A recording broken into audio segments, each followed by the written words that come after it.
The subcommittee will come to order. I ask unanimous consent that the chair be authorized to declare a recess at any time. Without objection, so ordered. Thank you to our three witnesses for being here today to discuss the Navy's fiscal year 2025 budget request for Seapower and projection forces. I would like to also thank the members of this subcommittee for their hard work on this year's NDAA and our staffs on both sides of the aisle. Today, we face an increasingly assertive and powerful China. To maintain America's command of the world's ocean, we must expand our Navy and its capabilities in order to deter and defeat the adversaries. We have heard the CNL talk about keeping more players on the field, yet this President's budget request sends a different signal, seeking to divest 19 ships, including 10 that haven't reached their expected service life, and purchasing only 6. A diminished Navy emboldens Beijing and undermines Americans' position as a global maritime leader.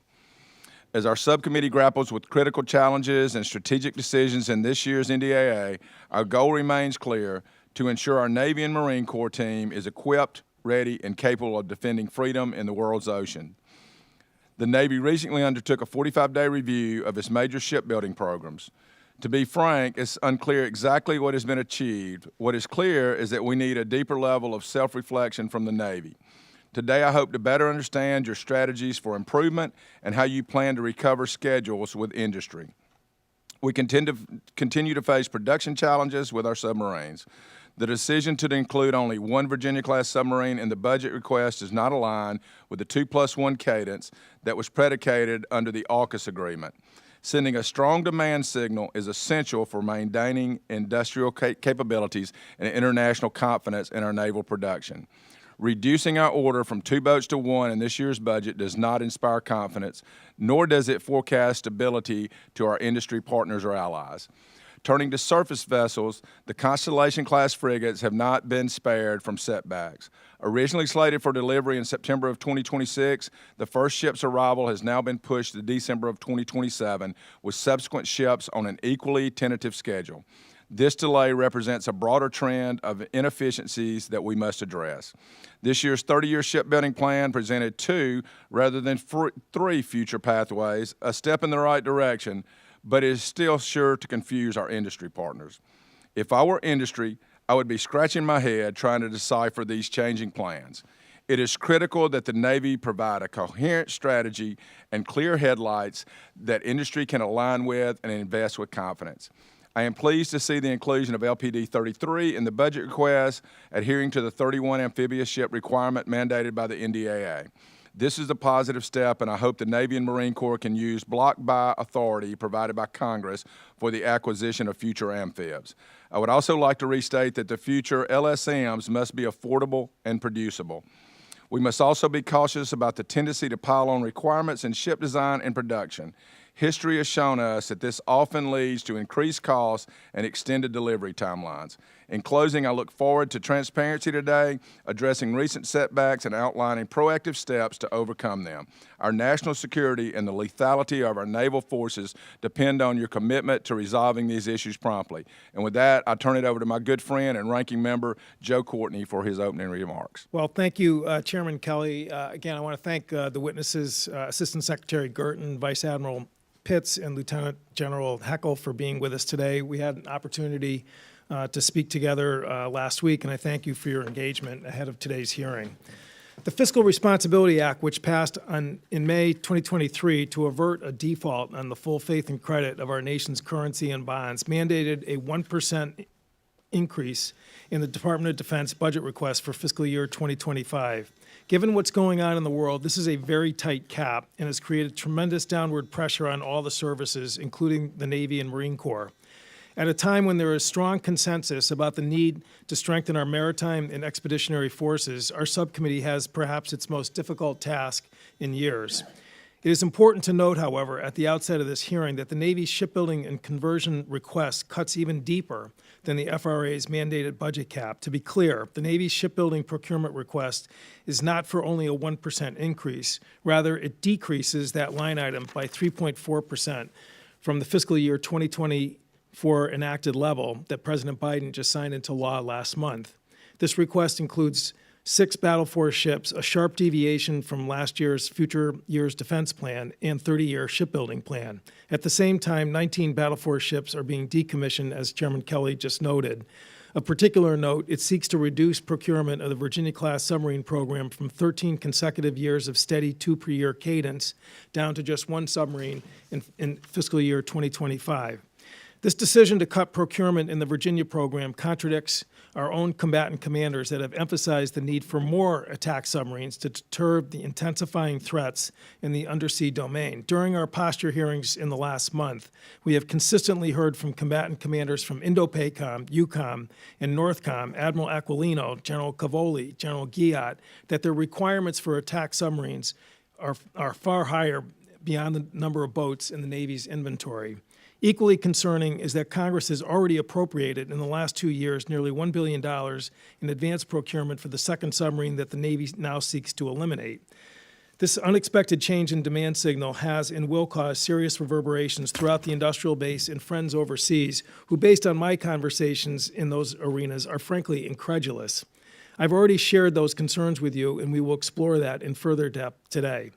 The Navy's public justification for dropping a submarine is that the sizable investments in the submarine industrial base, known as the SIB, in the budget will offset its cut in procurement and fleet size. As a member who has secured congressional increases in the SIB starting in 2018, I wholly support the Navy's embrace of that effort. However, I reject the ivory tower theory that SIB investment is a substitute for a consistent demand signal for orders and business. The two enterprises have to occur in tandem. Over the Easter break, I had the opportunity to meet with several supply chain companies, and the message was clear.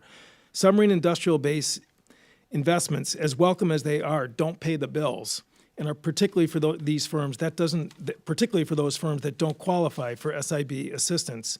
It is important to remember that cutting procurement going back to the 1990s is precisely the reason why the submarine industrial base has eroded over the last 30 years. Indeed, Undersecretary Robert LaPlante testified to that point before the House Armed Services Committee a few weeks ago. The decades of financial trauma the industrial base has experienced due to the Navy's consistently inconsistent procurement profiles is still deeply seared in the supply chain companies and metal trades unions that represent the welders, electricians, machinists, and pipe fitters that are hard at work today as we sit here in this committee room.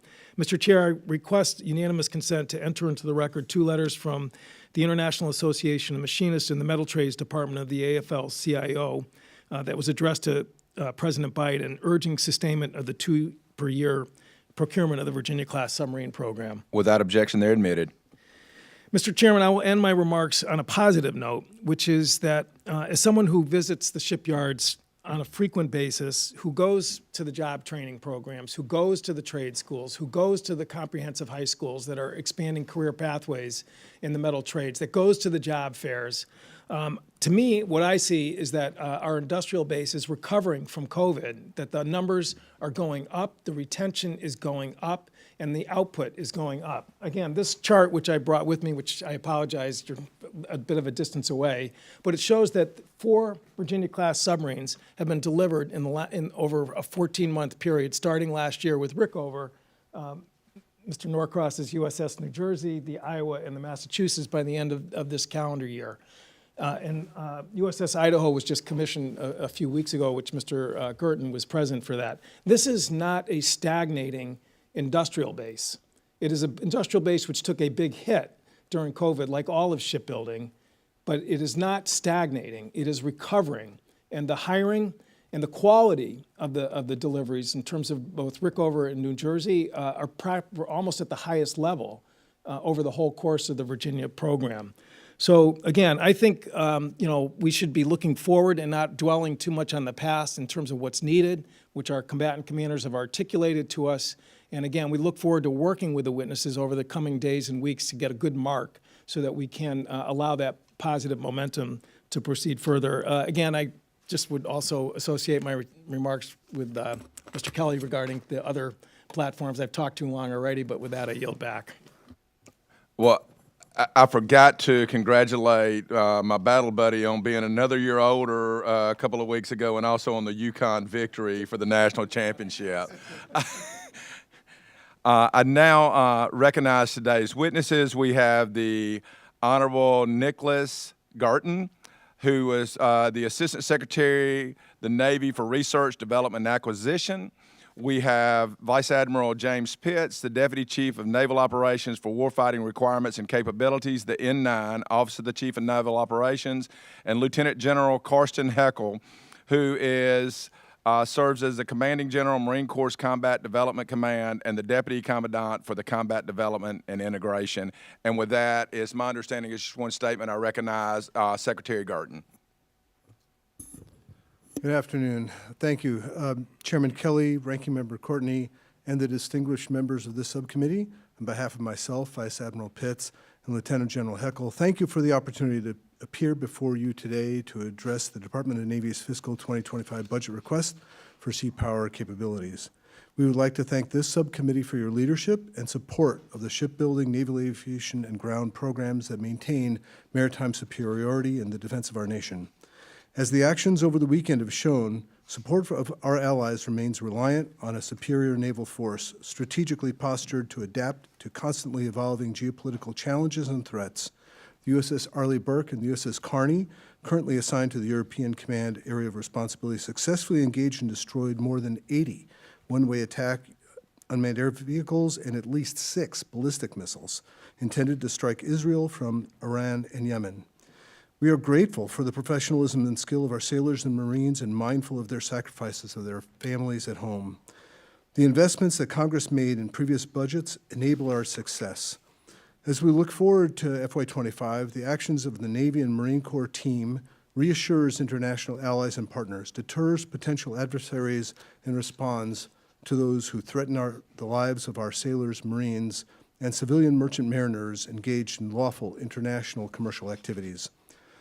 The Department of Navy remains focused on the pacing challenge of managing strategic competition with the People's Republic of China, Russia's illegal war of invasion of Ukraine, the Houthi strikes of the Red Sea, and Iranian aggression toward our allies.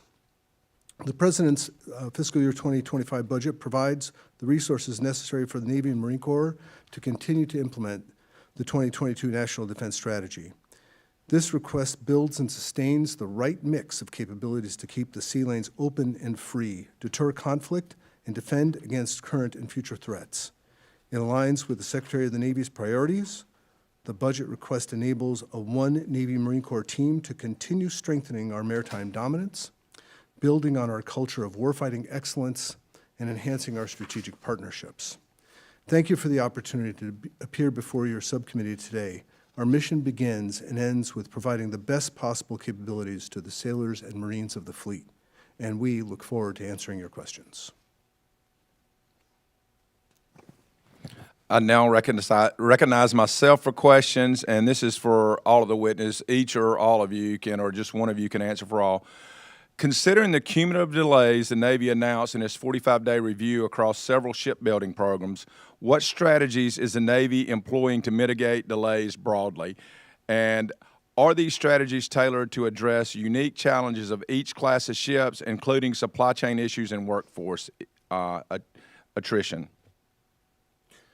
So I'd like to start with that one, if you mind, Chairman. So having led the 45-day study along with the Commander of Naval Sea Systems Command, Vice Admiral James Downey, we built a big team, brought in independent people to make sure we weren't drinking our own Kool-Aid, and really dug deep into where we were so we could better inform what we need to do differently.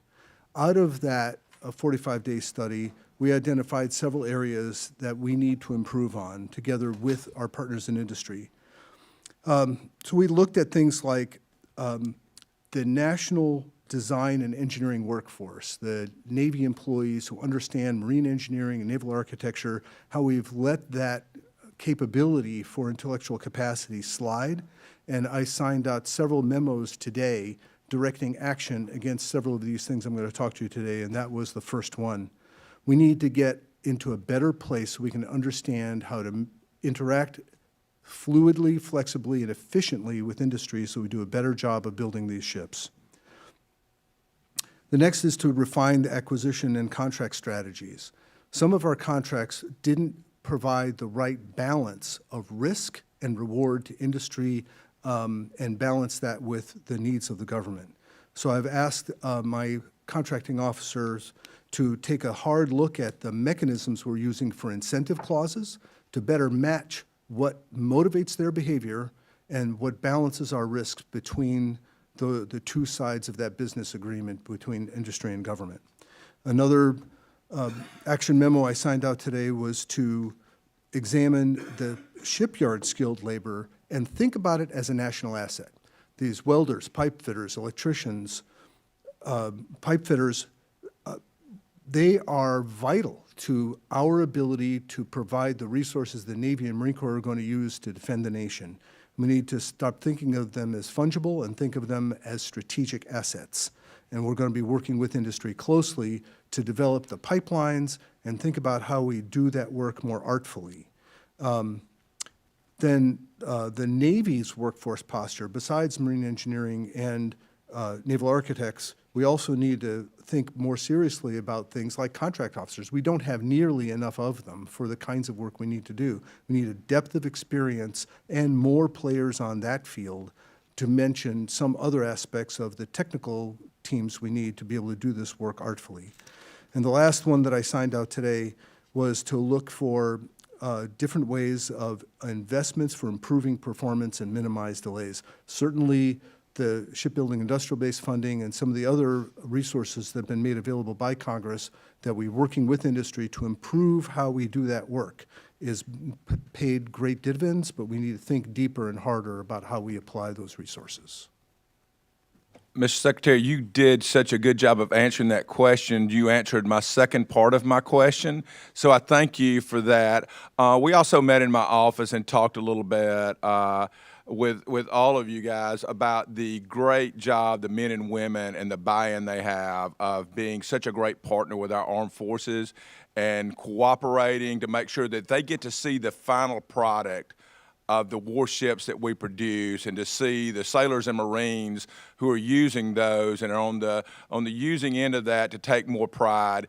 And if you can just do away with the rest of that question, but if you can just talk a little bit about what we're doing on the PR side to let these men and women who build our nation's warships, how valuable they are to this nation. Well, Chairman Kelly, that was a particularly interesting and, for me, exciting conversation.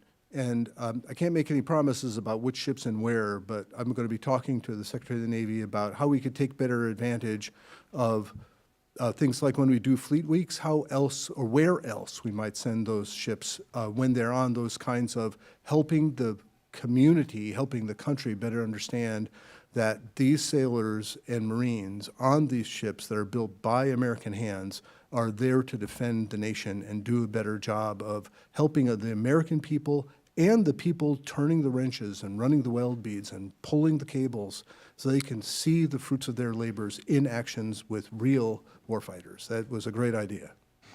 Thank you, Mr. Secretary. My next question and final question is: the 30-year shipbuilding plan includes an assumption that the shipbuilders will produce future ships on time and within budget. Yet, as we have discussed, history has shown that Navy ships routinely cost more and take longer to build than expected. What is the basis for the Navy's assumption that the industrial base can reverse these entrenched trends, and what are the consequences to the battle force if they are not successful? What do you realistically think it will take to ensure the Navy has the industrial base, including the workforce, it needs to execute its existing programs? I'll turn a little bit that over to my partners here, but I do want to talk about the challenge we have with getting the blue-collar trade craft people out on the waterfront building these ships and in the second-tier supplier shops, with also noting that we have loss of skills of working hands and minds in the engineering trades for building the work products that these people need to do that work. Honestly, we are not over the hump on that, but we've made some serious and effective investments in things like workforce training, working with industry to help them see where they need to invest their own resources to improve the quality of work so they can retain those workers. We are still losing more people than is healthy on a year-by-year basis, although we have seen some moderation in the loss of workforce, and I'm hopeful for the future, but getting players on the field at the waterfront with tradecraft folk is a very important part of making sure we get into a healthier place so we can stay on time and on budget. We're not all the way there yet, but we've made some very good progress in that direction. And Mr. Secretary, just final comment. I've been on the receiving end of parades after being downrange and also on the receiving end, and to just see how much America appreciates our warriors when they go downrange and serve. I feel like those warriors have the same amount of respect for those people who are turning wrenches and bending pipes and doing all those things back here, our workforce. We got to figure out how to show them. We would not have won World War II without Rosie the Riveters, which we recognize. And so I will tell you, our warriors appreciate our industrial base. I just think we as Americans have to make sure that we tap into that patriotism, that the job they are doing is just as important as the end user. And with that, I yield to my friend, Ranking Member Courtney. Thank you, Mr. Chairman. And I know we have a lot of members here today, so I'll try to move quickly. Secretary Gerton, as I said in my opening statements, in FY23 and 24, Congress provided funding for long lead time material through advanced procurement for 2 boats, and that should have been fully funded in FY25. And in your 25 budget, you again have more AP money. And again, the theory, as it's been explained to our office and to the professional staff, is that this is to sort of help the supply chain companies.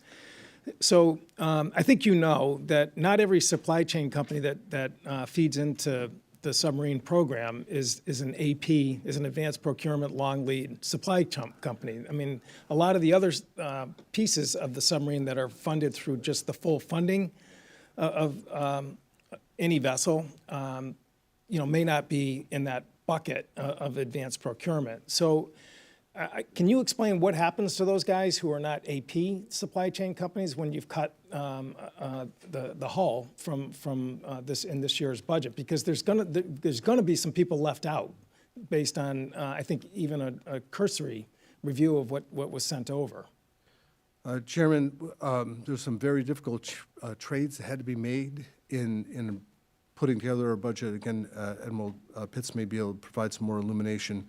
But to your point, we were able to lay in money for advanced procurement. It's critically important that we send that strong demand signal and keep it as strong as we possibly can. The supply chain actors that are perhaps not in that same category, we'll have to take a closer look at that one and see what we can do to help that aspect of the industry as well. Well, again, that's not a very encouraging answer for that cohort of folks. That I guess the other question that I think sort of screams out for an answer is just what happens to all that spending, sunk costs, I would describe, that the taxpayer has already put into that second boat. I mean, it's my understanding that a reactor would be included in the long lead items and other ship set. I mean, what I think people are trying to figure out, is this just going to get sort of consumed by a future hull? Is it going to be used for spare parts? Is it going to get sold on eBay? I mean, no one seems to be able to answer that question. So, Senator, the intention is that they would be used in future boats, so to keep that pipeline going. To be honest, our shipbuilders are a fair bit behind. We haven't even got to the point yet where we're back to building 2 per year, and we've been buying more than that since. So we have a long ways to go to take advantage of that material in future ship procurements. So, Admiral, but again, for someone listening to this exchange who is supposedly one of the ones benefiting from the Navy's plan here, I mean, what that says is that, okay, so in FY25, they're going to have work, but if you're going to fold it into a future hull, then basically it's like they're just going to fall off a cliff in terms of the work is going to stop, whether it's 2027, 2028, when you decide to have that work consumed or that material consumed in a future hull. So I appreciate the intent in terms of trying to protect these folks, but I think what I think the people who have to analyze this as a business people in terms of making investments, that's really not the most encouraging reply. So one last question to Admiral Pitts. We've known each other since you're served up in Groton at the Undersea Warfare Development Center, and I know submariners who have the highest respect for you as a leader. You know, in my comments regarding the testimony of the combatant commanders this past week in terms of the fact that what they're up against right now, particularly as Russia is now deploying more Severodvinsk submarines, China is just continuing, you know, its output there. I mean, their characterization that their requirements for attack submarines extend beyond the availability in the inventory. I mean, that's been a refrain for many years, but I mean, if anything, it's almost getting more acute. Isn't that correct? Congressman Courtney, thank you for the question. Yeah, so the demand from our COCOMs is always consistent and is getting even more strident for the need for our submarines, as our submarines provide an asymmetric advantage that we will take full advantage of from our Navy, both peacetime and should crisis arise. Right now, we have a requirement for 66 submarines, and in order to achieve those 66 submarines, we need to work with our industry partners to be able to produce 2 submarines a year. That's really the only way to achieve an ultimate outcome of 66 submarines. And then our continued maintenance work to get our submarines in and out of maintenance so that we improve our availability of the ones that we have is another aspect of getting more players on the field. Yes, sir. Thank you. Right. Thank you. And again, for the record, we're hovering right now slightly above 50 in terms of the fleet. With that, I yield back, Mr. Chair. Thank the ranking member. I now recognize the gentleman from New York, Mr. LaLota. Thank you, Chairman, and thank you for convening today's hearing to discuss the Department of Navy's fiscal year 2025 budget request. Today I want to focus on 2 areas, the submarine industrial base and our amphibious ship programs. I'm particularly concerned with the resilience of our submarine industrial base. Despite recent expansions in workforce growth, faces a significant uncertainty from proposed budget cuts to the Virginia-class submarines. In parallel, our amphibious ship programs, including the LCU 1700 and medium landing ship programs, are facing significant challenges due to strategic reassessments and delays. While a nation tries to deter conflict with China or win it should it be necessary, these programs are essential for our ability to project power and to support marine operations globally. Additionally, Chairman, I will be submitting questions for the record to ensure my district's contributions to national defense are addressed. I think it's crucial that our local industries and workforce are recognized for their role in fortifying our national security. Assistant Secretary Gurdon, good to be with you, sir.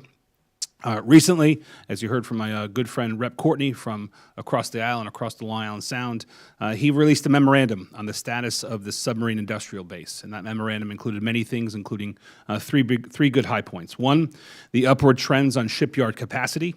2, upward trends in workforce and supplier development. And 3, the negative consequences of cutting a Virginia-class submarine from the budget. Sir, are you familiar with this memo? And either way, do you agree with these assertions? So I'm certainly very familiar with all 3 aspects of this, and deeply having been in this business for a while, as well as studying it intensely through this 45-day review I mentioned earlier. We have actually made some significant improvements in capacity. We're not there yet. We need to get back to 2 boats per year for submarines, and then even get past that up to 2 1/3 boats so we could honor our commitments with our AUKUS partners. So we are making very good strides in that direction. The improvements we're making in the ship industrial base, including workforce training and investments in capacity, have been bearing fruit, but we have a long ways to go. As far as workforce, there's some really impressive work going on in dedicated workforce training areas, as well as work that's been done with junior colleges and technical colleges that are making I don't mean to be rude, I'm going to cut you off real quick because I only have about 2.5 minutes left. It's a Thank you. Great start to the conversation. I'm a ship guy to your sides as a helo guy and a submarine guy, but I think it works in all of our fields. When you take power off, it takes a lot more power to get back to where you were. And I think that's the overall concern. The overall concern is, it seems like we as a nation have made investment into that industrial base.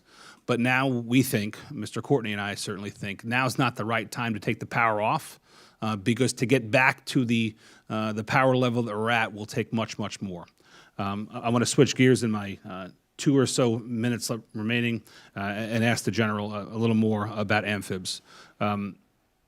General, can you discuss how the delays and cost challenges in the shipbuilding program, especially in the LCU 1700 program and the medium landing ship program, which is critical but facing schedule challenges, are affecting the Marine Corps' operational strategy, sir? Sir, thanks for the question. The bottom line is the LCU 1700 is going to be a vital intra-theater connector. It's been a workhorse in the Marine Corps for decades and decades, and we just visited. I was down for the start of new construction on LCU 1710 at Austal. We're excited about that, and we're confident. Obviously, we had some issues with the previous vendor, and I'm confident though that we're on the right track here, and AS and RDA has been working that hard for us. So, and as far as the LSM, the medium landing ship, absolutely vital to our intra-theater mobility and maneuver, particularly for the stand-in force within the Indo-Pacific, and that is going to be an absolute workhorse. So we're not, right now, we are delayed, but we're building a littoral maneuver bridging solution that I'm confident will address the shortfalls. But we're getting the requirement right, sir. As you know, we've chartered a couple of civilian industry standard ships that we're experimenting with, and then we'll move out. But bottom line is, sir, is once we make the decision, we need to keep the LSMs producing on schedule. Thanks, General. We've heard the Marine Corps' feedback. We take it seriously. We want to get this right. Sir, thank you. Chairman, I yield back. And with his time, I would just say there are no strategic pauses or pumping the brakes in shipbuilding. I agree with both Mr. Courtney and Mr. Lalotte on that. With that, I recognize the gentleman from New Jersey, Mr. Norcross. Thank you, Chairman, and thank the witnesses for being with us today. I can't tell you how happy I am to hear about the workforce coming from the chairman and ranking member, because as we all talk about getting the equipment in at the right time, and the longest lead item is the human, right? To get a skilled individual. One of the things that we've known for quite a few years, the impact on the retention issue are the ebbs and flows that go in some of these programs, particularly with shipbuilding. So any pause in that gives us reason for the workers to go somewhere else if they might get laid off. That is something that we all understand. In addition to those men and women who actually build and construct these ships, these war boats, they have to build them somewhere. So we know the private yards in Newport News, up in Connecticut, Maine, some of them are in pretty good shape, but the vast majority of them are from years gone by, some upwards to 100 years old. I live right across from the Philadelphia Yard and see the challenges that they're facing with where they can build and repair a ship. So we have a shipyard infrastructure optimization program, the SIOP. The one that the cost estimate for Pearl Harbor went from $6 billion to $16 billion. Maybe they expanded the scope, or maybe they found conditions, but that's a tremendous amount of money, but we need it. We have to put those in. So, Mr. Girton, if you could give us a sort of an overall status of the shipyard conditions, and is it ready for, in the event that we do have an exchange, are they able to repair ships? I mean, I know we have a tough time just doing regular maintenance, and if they're coming back because they're damaged, what's the condition of our yards? So the challenges we face with keeping the ships we have at sea on the schedules we need and using the repair capability we have is paramount to the work that we do. The Secretary of the Navy is genuinely concerned with whether or not we have sufficient capacity for ship construction and repair in this country. His initiatives associated with maritime statescraft, thinking about how do we improve our position for being able to build not just naval ships, but commercial ships as well, is an important part of elevating the overall capacity of this nation to build ships and have those skilled tradecraft, particularly important. Just a second on improving the resources we have with our public shipyards. The SIAP program is doing some amazing work of taking care of some old infrastructure, as well as modernizing some capabilities and providing better throughput that will improve our ability to repair and produce those ships. So if you were to look at the conditions that we have today, and you gave it a grade just like you used to get in elementary school, what would you give our ability to build these war machines from a shipyard perspective?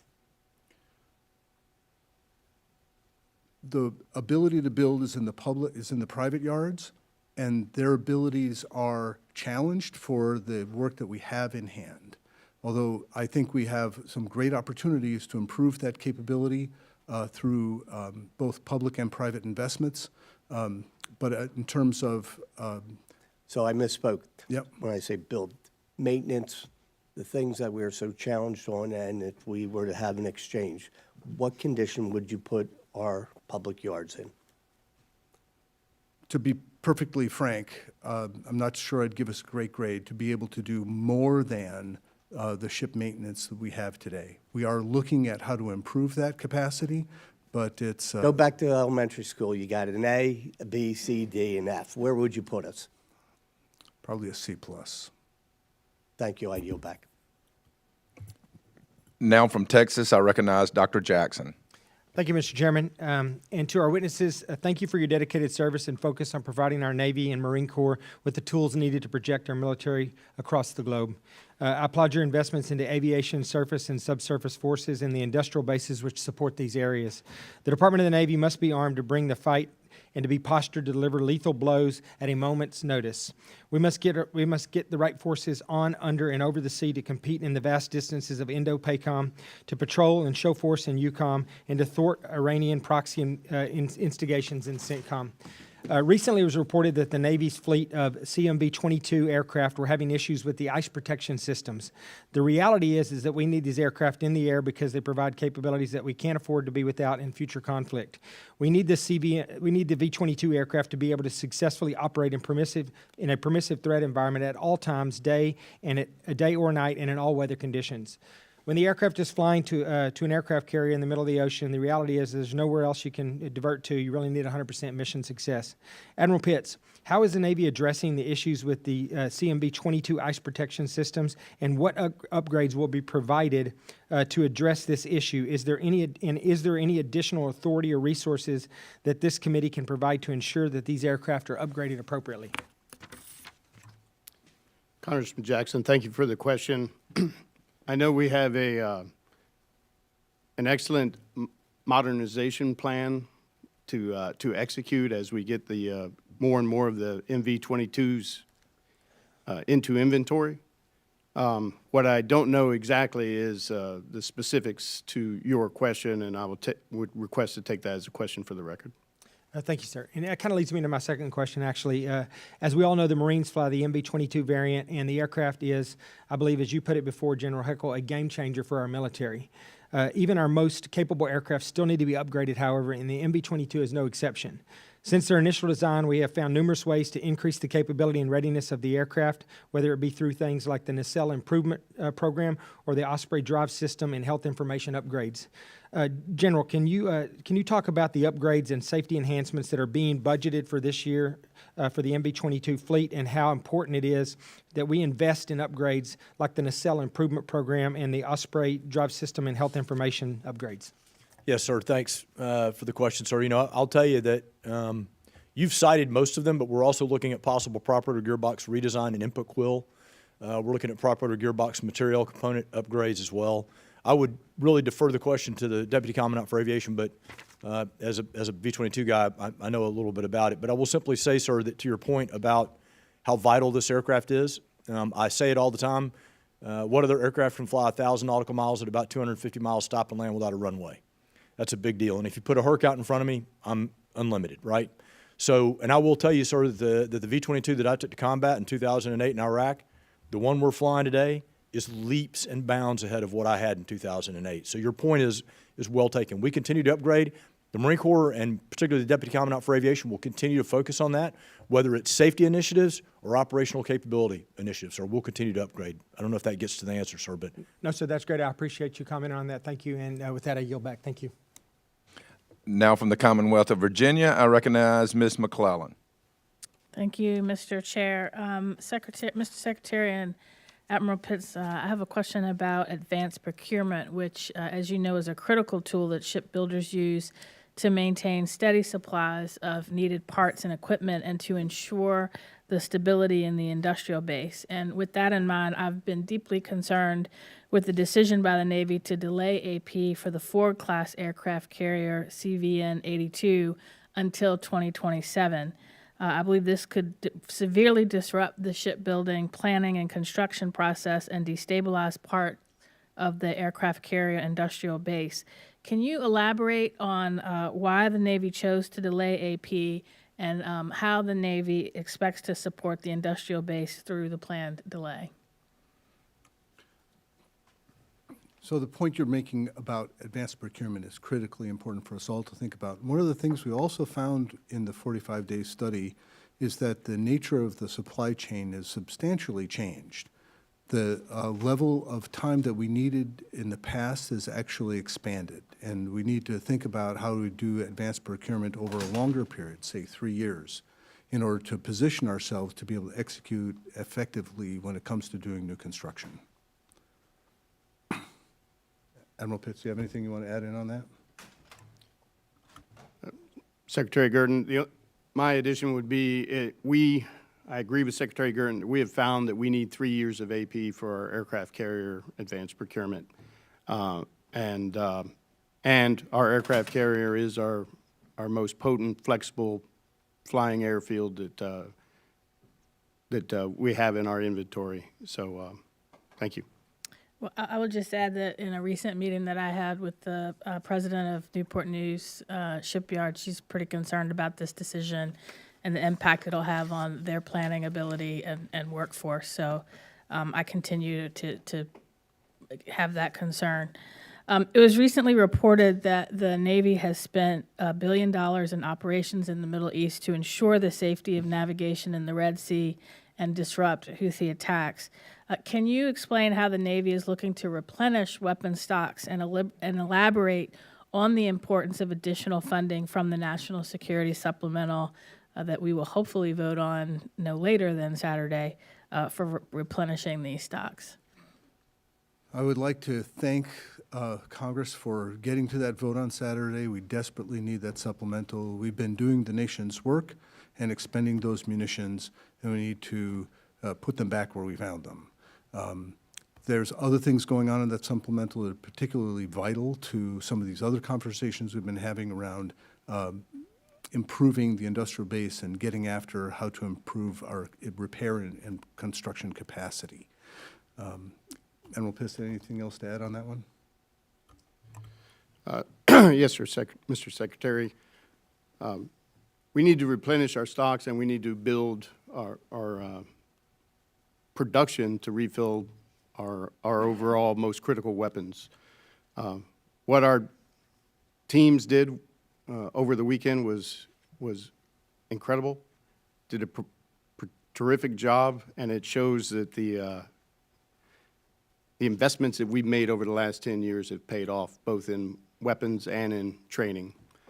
And there's 3 ways that we're going to refill these stocks. One is the supplemental that the Secretary asked for to give us funding so that we can start procuring, and we can start recertifying some weapons that are just not usable today and turn them into combat usable weapons. And that will return back to the fleet in a much shorter time period than the actual production procurement itself. But we need both.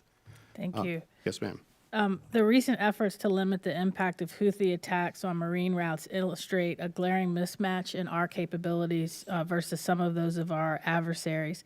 Can you, in the 36 seconds left, tell us how the department is working to develop cheaper and more efficient systems that can successfully deliver defense at more sustainable and affordable costs? Yes, ma'am. We are examining multiple options. In the near term, it's kinetic options that we could fit into this layered defense system. It won't replace our longer-range missiles, but it could fit into a layered defense system to turn that cost curve. And longer term, we're looking at directed energy options. Thank you. Thank you, Mr. Chair. I yield back. Now, also from the Commonwealth of Virginia and former chairman of this subcommittee, Mr. Whitman.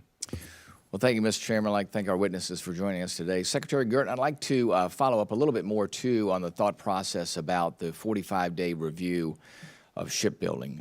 We saw the extended delays there, but I also want to point to a letter from Secretary Del Toro of March 1st, 2024, where he said the acquisition strategy of buying 2 aircraft carriers at a time has a significant utility, both in cost and with learning curve and skill development, and that with going to a 6-year center, he said invariably costs more as far as learning for the labor force, and it also costs more. So let me get your perspective. In the proposal to go from 4-year centers to 6-year centers, give us what is the cost of that? What is the additional cost in going to 6-year centers? And how is this going to help us face the challenges that we are facing with rebuilding a workforce in the shipbuilding realm, especially when it's incredibly important for them to develop skill sets that are pretty advanced. And if you put them on a roller coaster ride and you tell the folks that are there now, sorry, you're gone, and then, by the way, come back in 2 years so you can build more aircraft carriers, they're gone forever, and then you're back with new workforce individuals that have to develop that skill set again. So I'll ask Admiral Pitts later to weigh in on the challenges we faced in terms of laying out the budget and living underneath the Fiscal Responsibility Act. But to your point, you know, stretching out those centers and also actually lays into Representative Courtney's point about, you know, if we stretch things out too far, then you end up with another valley that you have to climb your way out of. Yeah. Particularly concerning as we're going through this point now where we're trying to get back to where we should be, where the 45-day study illuminated where we were, and we don't want to make it any worse. So very challenging environment in terms of getting to the build centers we need, but sometimes we don't get everything we want. So Admiral Pitts, any other thoughts on that? Mr. Secretary, the only additional thoughts is, given the resources that we were allocated, tough choices had to be made, and that carrier was pushed out to FY30. We still need the 3 years AP, and our shipbuilding plan, both the main plan and the alternate, still pick up either a 5-year center in the alternate plan or 4.5-year centers, theoretically, to be able to do 2 ship buys on the main shipbuilding plan.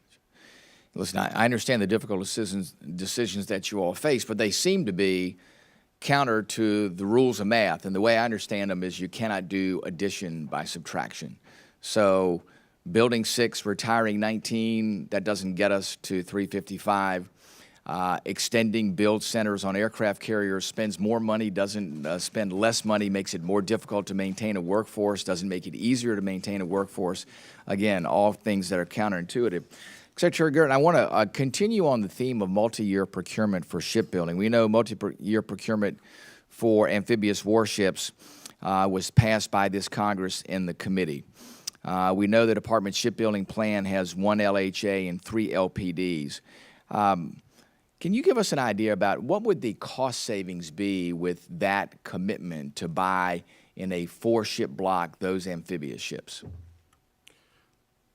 It's a great question, and thank you also to the Congress for giving us those authorities. We've been doing very well with them in the places we've been able to use it.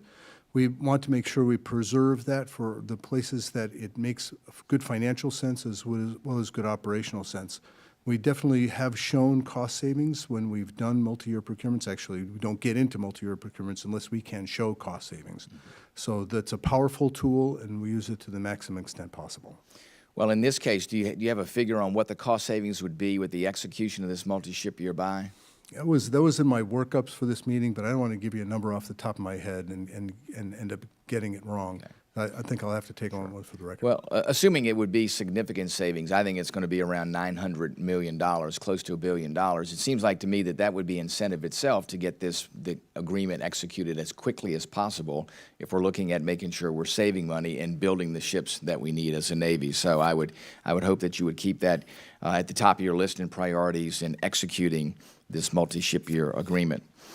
Lieutenant General Heckel, I wanted to ask about the right mix of the different characteristics that are needed in our ships, and those are survivability, susceptibility, and reliability of a vessel. And as you spoke about a little bit earlier, LSM is in that place. As you're going through determining what are the requirements, what do they need to be, how do we make sure there's the right balance there? All those things are a challenge going forward. You said you're having conversations with folks on the industry side. Obviously, there's been conversations within the Navy, also within the Department of Defense, within CAPE. Give me your perspective about how close we are to getting to that point where we're going to determine exactly what is the right mix. And do you believe that where we are or where we will end up is going to be the right place for the LSM? Sir, thanks. I'm aware we're over time, Mr. Chairman, so I'll be quick. First, I think amphibs are kind of my bailiwick. I think what we heard from Ingalls was about 914 on the multi-ship, just so you know. Second, sir, we've talked. I believe that the work that we've done with AS and RDA on the medium landing ship, on the LSM, we've incorporated several vulnerability and recoverability functions into that, so it's very favorable. I'm very, very happy with where we are. I know there's a CBO report out. I don't necessarily agree with the numbers they've quoted in there, and I think that the estimates we have coming out of AS and RDA and DAS and SHIP are going to be good, and we're pretty happy with it. So remember, we got to have a combination of LSM and amphibs, right? To really be forward campaigning, deterring. Presence is deterrence. You can't deter virtually. You have to be there, and the LSM and the amphibs are going to be key components to that, sir.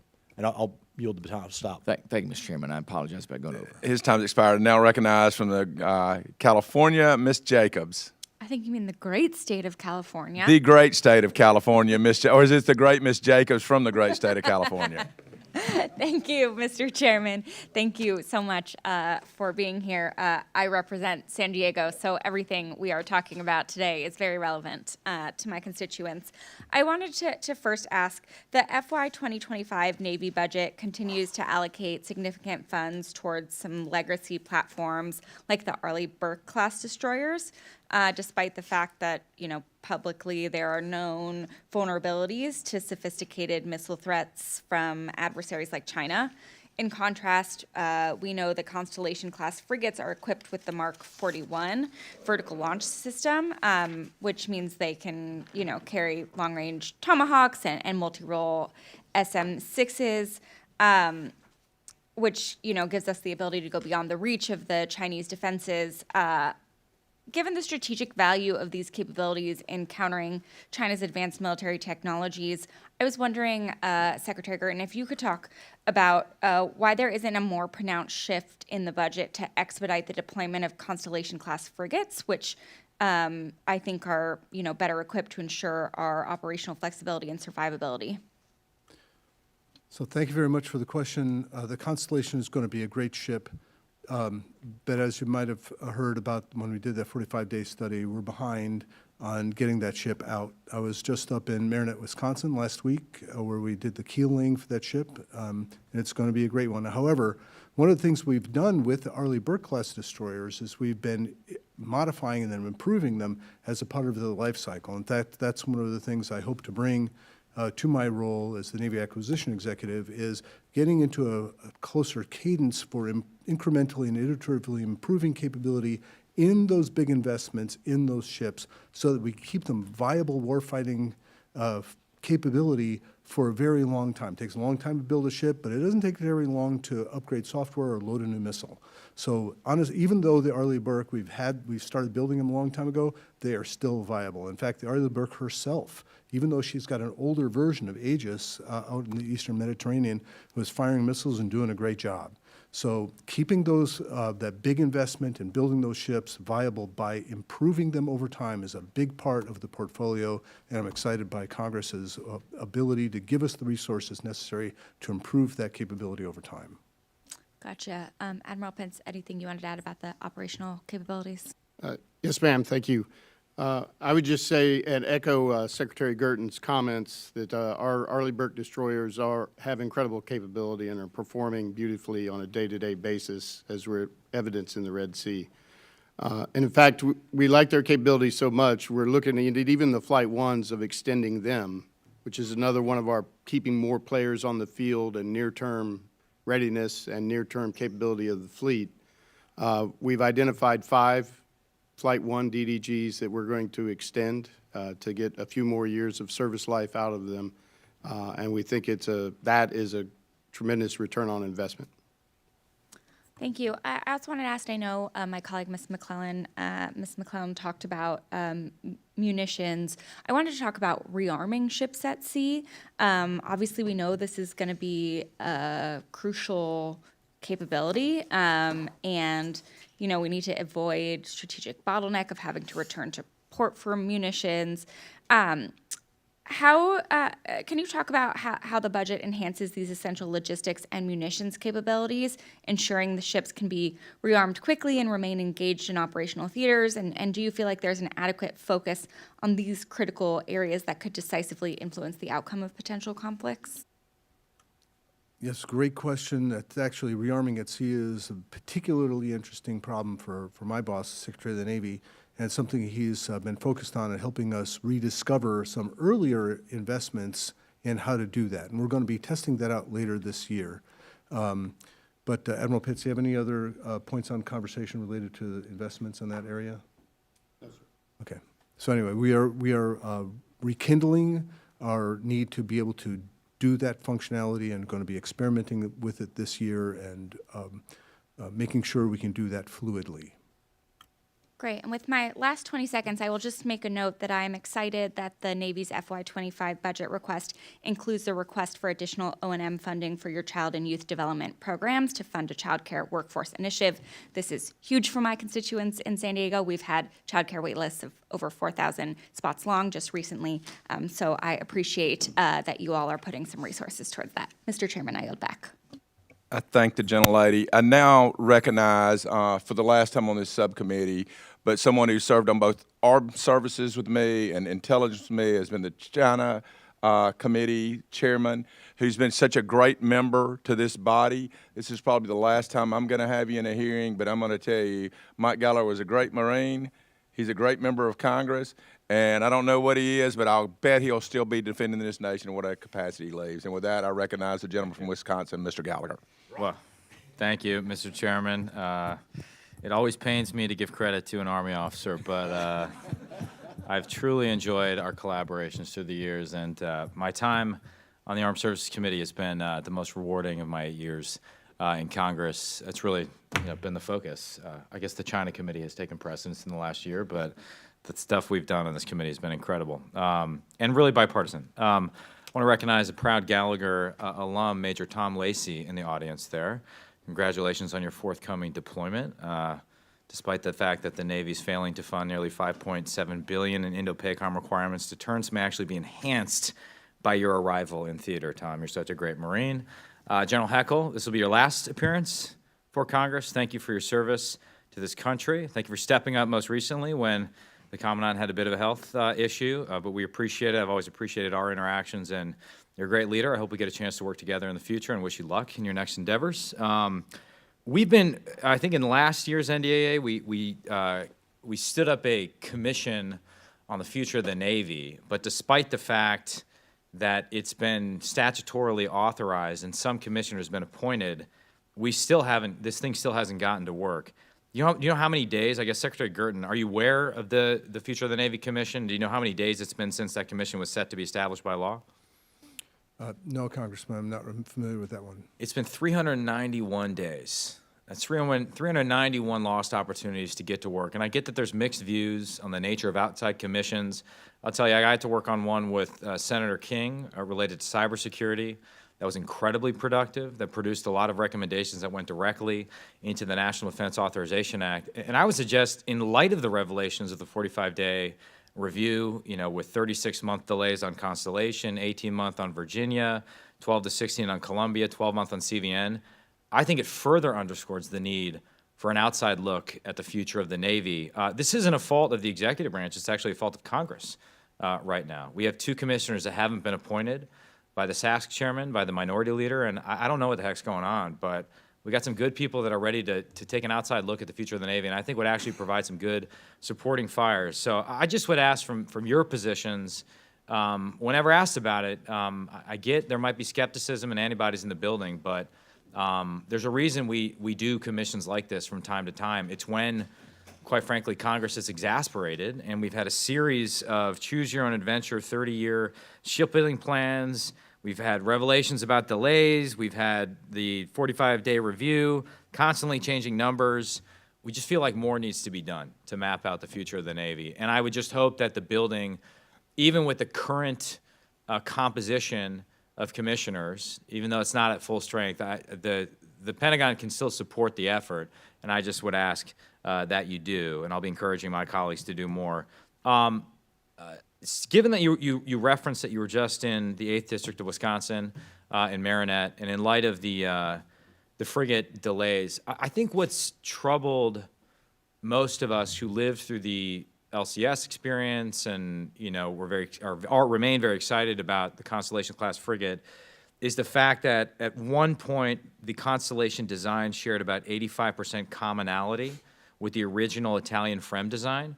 Indeed, that was part of the reason that Fincantieri won the award. The idea was to leverage a proven design, but the alterations have brought that commonality down under 15%. Can you just explain to us how something like that happens and what could be done to fix it? Well, Senator, you're right. The Constellation is going to be a great ship. We did start out with a handful of government-furnished equipment that would go into that, things that we've known, we've worked on, we've invested in. So the capabilities that will come out of that ship will be especially useful to the fleet, it'll be a real workhorse. As far as commonality of the original Italian design, we had to look at that through the lens of what it was going to be a U.S. Navy warfighting ship, including things like managing vital power, egress, and that other aspects of the minimal amounts of change that we were going to need in order for it to be able to carry the warfighting capability we were going to need for our nation. Minimal amount of change is an over 70% change from the Navy's perspective. We did our best to minimize the changes in that FREM design, but we did have to make sure that we were attending to the needs of the United States Navy as a part of that design. Okay, well, this is obviously going to be an issue we're going to have to continue to tackle. I mean, the frigate is designed to be the workhorse of the future fleet. We need to be getting, I would say, not just to 2 a year, but eventually 4 in 2 different yards. It's the only way to grow the size of the Navy, and so I guess I'll throw that hot potato to you, General Kelly. Just another thing you can fix in my absence. But hopefully I can continue to provide some supporting fires from wherever I land. I thank the gentleman, and now from the great state of Maine, Mr. Golden. Thank you, Mr. Chair. And of course, thanks to my fellow Marine, Mr. Gallagher. Look forward to working with you right down to the very end here. Mr. Secretary, before Congress passed the FY24 appropriations bill, the administration requested 2 DDG 51s in the PBR for FY25.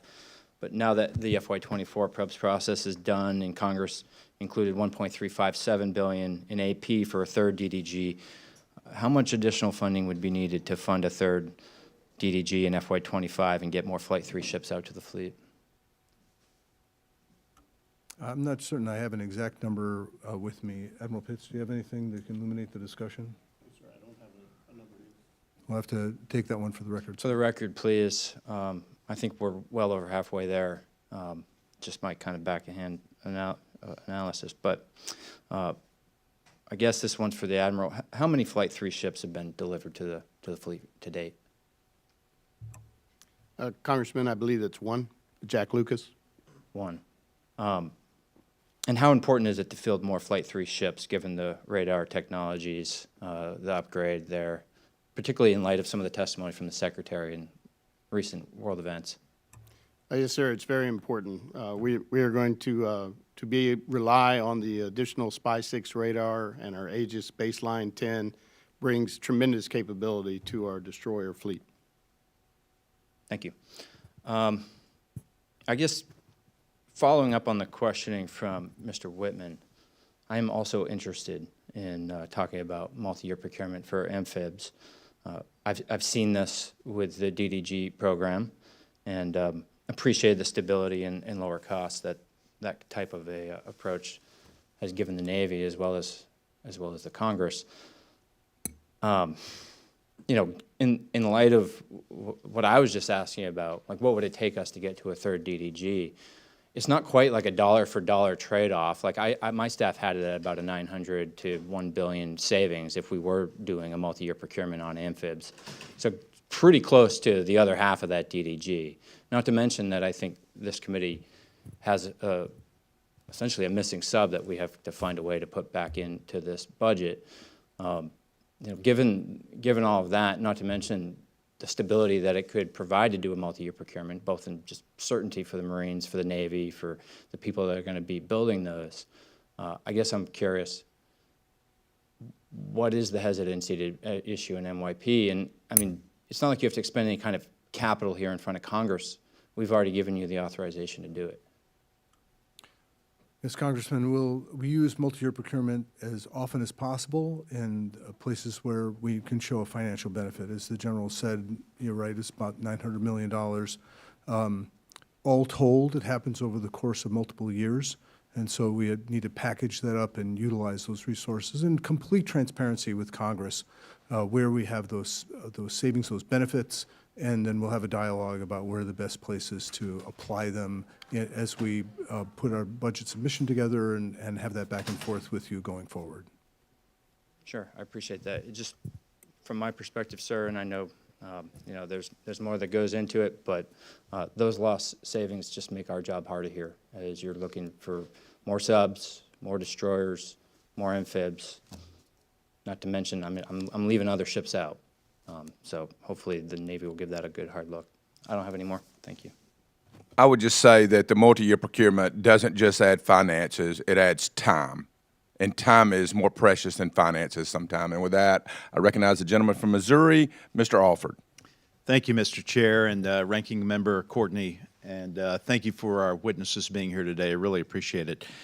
The pace at which the CCP-led People's Republic of China's military has grown over the last few years, it has been shocking.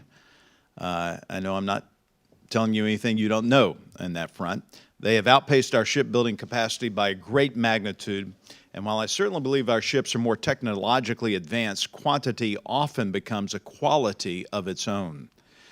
I know that there are DoD programs such as the Replicator and Hellscape aimed at addressing the relatively numerical advantages competitors may have in regions such as the Indo-Pacific. However, this does not mean we should not fight to fix our industrial base issues, specifically in shipbuilding and submarine building. Ranking Member Courtney, thank you for providing your empirical data about the submarine industrial base to committee members. It's great to hear that General Dynamics Electric Boat hired more than 5,000 new workers in fiscal year 23, and it's on track to exceed 5,000 this year. I'm also pleased to see they have increased their yearly production to 1.4 boats, up from 1.2, although that's still not good enough. We must do more across the entire industrial base to provide the right number of ships, planes, missiles, and munitions to establish credible deterrence against hostile competitors.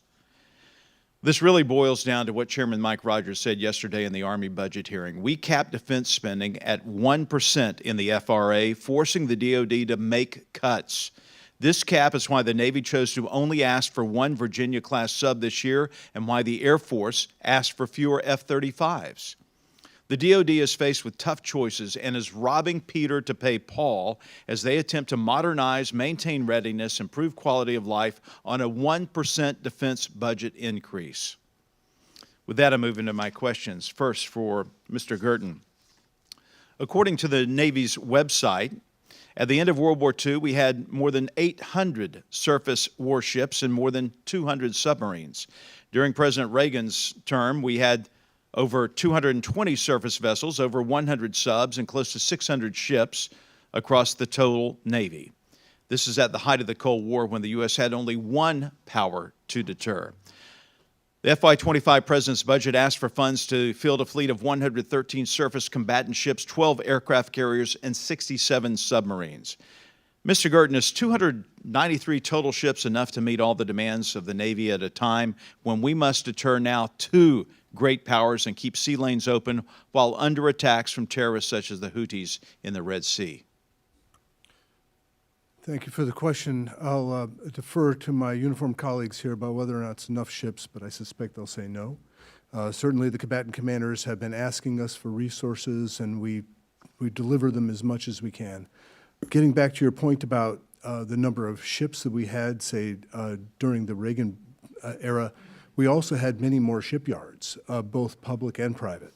And that's one of the problems that we face together, Congress and government, about getting the laydown of capacity that we need to have a strong military in the field, and especially ships at sea. One of the reasons I'm particularly interested in more fully exploring the maritime statescraft strategy to increase the nation's capacity for building ships in general, so that I can be in a better position to provide the military with the men of war that we're going to need to do the nation's work. So, General or Admiral, do you have any other points to make on that? Admiral? Sir, thank you. The other point I would make is our most recent Battle Force Ship Assessment and Requirement Report clearly states that we need 381 ships. So the answer to the question is no, we don't have enough at 291. And that assessment was based on the defense planning scenarios from our defense planning guidance, and it aligns to the national defense strategy. If you did have the funding, I assume you would ask for 2 Virginia-class attack subs in FY25? Yes, sir. I believe that we would take the 2 Virginia-class submarines. As we were building the budget, we thought it was more important to spend most of our money on the submarine industrial base so that we ultimately achieve 1+2 production, and then 1+2.33 production to support both our requirements and our AUKUS commitments. Thank you. Thank you, gentlemen. I yield back. I now recognize the gentleman from the great state of Pennsylvania, Mr. DeLuzio. Mr. Chairman, thank you. And gentlemen, thank you. I think I'm... Are you a Commonwealth too? I am a Commonwealth. I'm sorry, I correct all myself, right. the Commonwealth of I am a Pennsylvania. Commonwealth. Very proud of that. Number one, Mr. Girton, I very much appreciate the good point on shipyards in this conversation. It is a major piece of us confronting our maritime strategy. So I appreciate the attention and the investment that we need to be making.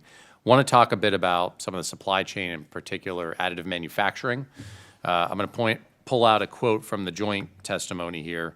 The quote starts, "The Navy has seen significant benefit from investments made to date, including installation of multiple additively manufactured components on in-service submarines," end quote.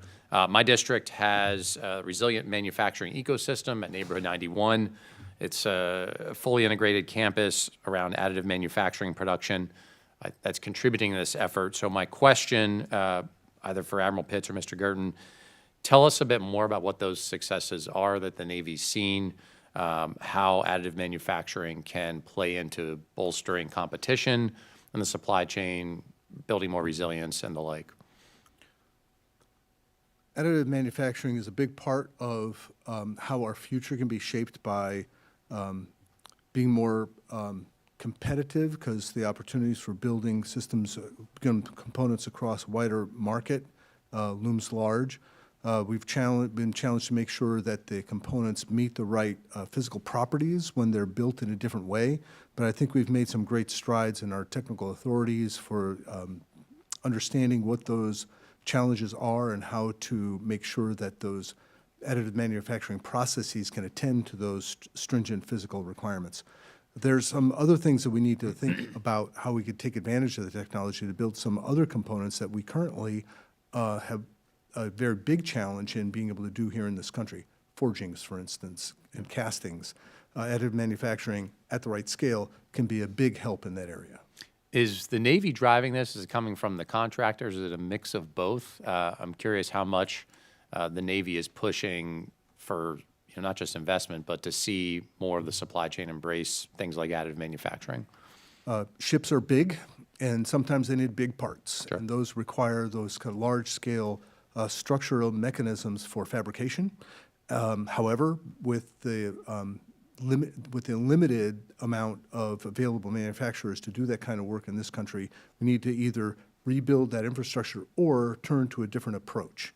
And that's what we're trying to do, both of those things, to see which one will get us the best bang for the buck in that area. Admiral, anything you want to add? Okay. I'll make one final point in question, I suppose. Shipbuilding in general, of course, that doesn't happen without workers. And we're seeing, in the skilled trades, pretty similar dynamics play out, not just in shipbuilding where, struggling to find newer folks going into these apprenticeship programs and the rest. How does the Navy view that challenge? How are we meeting it? How are we working with industry to make sure we've got the workforce to do this work? We've been working both with industry and with local communities, especially colleges that are helping with people learning trades. I was at an opening of a training center up in York County in Maine. There's some other interesting work going on there to help improve the throughput of people learning those tradecraft skills so that they can get out to our shipyards and have those great jobs that have great career opportunities, that are opportunities to also be a part of something bigger than themselves, be a part of building this great nation's weapons of war. Very excited about the opportunity, but I will say that one of the things we have been asking our industry partners to do is to think more seriously about how they improve their workers in their companies and to invest more in getting their environments to be more enjoyable places to work, as well as greater throughput in people getting out to the work that we need for them to do, that we contract with them to do. Good. Thank you. Mr. Chairman, I will yield back. I'd like to thank all of our witnesses here today. Just as a final thought, I think we have the greatest shipbuilders and repairers and maintainers in the world. But we have to send them the right signal all the time. We have to give them predictable schedules of both repair and building. We can't send them mixed signals, and we can't tell them to pause or put on the brakes or take a strategic pause. And we have to use multi-year buys, understanding that it's always not financial benefits that we gain, but sometimes it's the benefit in time to produce more in a short time, which in and of itself is a financial benefit. And finally, Lieutenant General Heckel, I've been blessed with the opportunities to travel with you multiple times, to be engaged with you, and I thank you for your service to our nation in many, many roles. And like Mr. Gallagher over here, I look forward to you continuing to do great things for this nation in a life past the Marine Corps. And with that, this meeting is adjourned.